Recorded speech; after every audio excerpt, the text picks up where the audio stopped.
All right, everybody, today we're gonna have a real conversation about why the word healthy is misleading you. And I hear this almost every single day from men and women. They will say, Ashley, I swear I'm eating healthy. I just don't understand why nothing is working and the results aren't coming the way that I would expect. So we're gonna deep dive into this and unpack what healthy really means. Because eating healthy is one of the biggest reasons people stay stuck. And it's not because they're not trying, but it's because that word healthy has become completely distorted with diet culture and society. So we're gonna dig into it. So the problem with healthy is that healthy is not a strategy. Healthy is not measurable, it is not specific, it is subjective. What one person thinks is healthy could be the exact thing that's holding them back. So I just want to call this out. When most people say they're eating healthy, what this actually means is they're eating salads or low-fat foods. They're eating low carb, they're skipping meals, they're intermittent fasting. They're eating packaged foods that say literally healthy on the label, or they are just eating as little as possible in an effort to shrink their body. And on the surface, this looks disciplined. It looks like effort, but biologically, it's where our body starts working against us because the foods aren't actually fueling us the way that we need in order to get the results we're after. Because the truth is, nutrition drives results. 80 to 90% of your progress on your health journey will be dictated by your food intake. So if the goal is fat loss, muscle growth, hormonal balance, better sleep, better energy, nutrition is 80 to 90% of that outcome. And it's not just what you eat, but how much, how often, all of it impacts your body. So the first kind of person we're gonna deep dive into is the undereater. So this is the person who is healthy, but they're eating 1,200 calories if they're a woman, or maybe 1,800 calories if they're a man. I've had so many clients, men and women, tell me, I eat super clean, I only eat like 1,200 calories a day or 1,800 calories a day, but they're frustrated nothing is changing. Or worse, they're gaining weight and starving themselves. So let's deep dive into the science behind it so you understand. When you chronically undereat, your body sees that as stress. So your cortisol goes up. That's your stress hormone. And over time, that leads to more fat storage, especially in your midsection. It leads to muscle breakdown. It leads to poor sleep and increased sugar cravings. At the same time, when you constantly undereat, your metabolism starts to adapt. You start burning less calories because your body is just trying to survive. So now you're eating less and getting less results and you're starving. None of that is fun. So what we have to do is make a shift. We increase calories to something appropriate. So for a woman, we might go from 1,200 calories up to 1,700 calories. For a man, we might go from 1,800 calories up to 2,000 plus calories.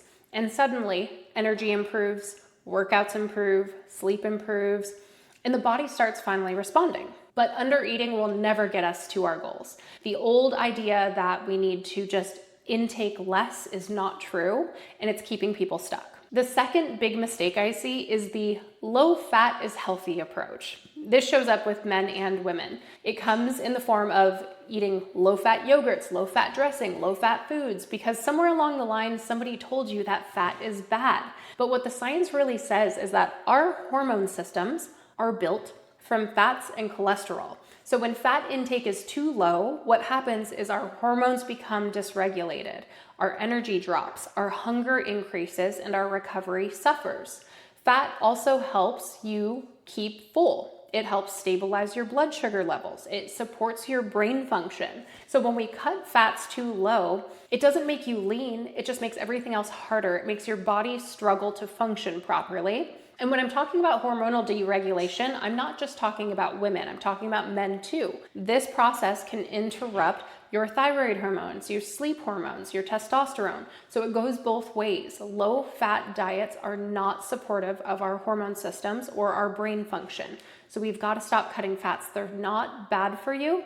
And all the diets in the 70s that said low-fat foods were the way to go were wrong. The next big one we run into is the low-carb is healthy approach. This one is everywhere, guys. You've all seen it. We've all tried it. We've all done it. People cut carbs thinking it's the fastest way to lose weight. And at first, yes, the scale drops because you are losing water weight. Carbs go into your body and turn into glycogen. Glycogen stores water. So when we cut carbs, our body drops weight fast, but it's all water weight, so it doesn't actually sustain. The second you eat a bagel, you put the weight back on. We've all done it. We've all seen it. You know it happens. Because what actually happens is all of that is water weight. And behind the scenes, what happens when you cut carbs is your energy drops, your focus drops, your performance drops, your cravings increase, because carbs are your body's primary fuel source for your brain, your workouts, your nervous system. So if you eat low carbs, your output is going to be low. If you eat carbs before a workout, your workout is better. If you constantly cut carbs, your energy is low. You feel drained, you feel lethargic, you feel tired. Carbs are not the enemy. We have to have carbs. Our body runs off of them. So we got to stop cutting carbs. They're not bad for us. One I see that is not talked about enough, and it's a big one that we focus on in our program, is low fiber and constant hunger. So the healthy eater that somehow gets no fiber in. These are the people who typically don't eat enough fruits or vegetables, either because somebody told them fruits are high sugar and you shouldn't eat fruits, or they just don't prioritize eating enough vegetables. So most people don't track fiber, and they should. People are eating clean, quote unquote, but they're only getting 5 to 10 grams of fiber a day. The result is bloating, constipation, constant hunger, blood sugar spikes and crashes. Fiber is what keeps you full. It keeps you satiated. It slows your digestion. It stabilizes your energy. And without it, you're hungry again an hour later and wondering what the hell's wrong with your body. We have to get 20 to 30 grams of fiber in a day. It will help our results. It will help us lower our blood sugar levels. It keeps us full longer. It makes us feel better. And if you're in a deficit, it is key to helping you feel satiated, even if you're eating lower calories. So fiber is important, and you should all be tracking it and making sure you're at least getting 20 grams a day. Now, another one that I see, this is men and women are both so guilty of this, the I work out every day mentality. These are the people that eat healthy every single day and work out every single day. They never give themselves a rest, or they do constant cardio.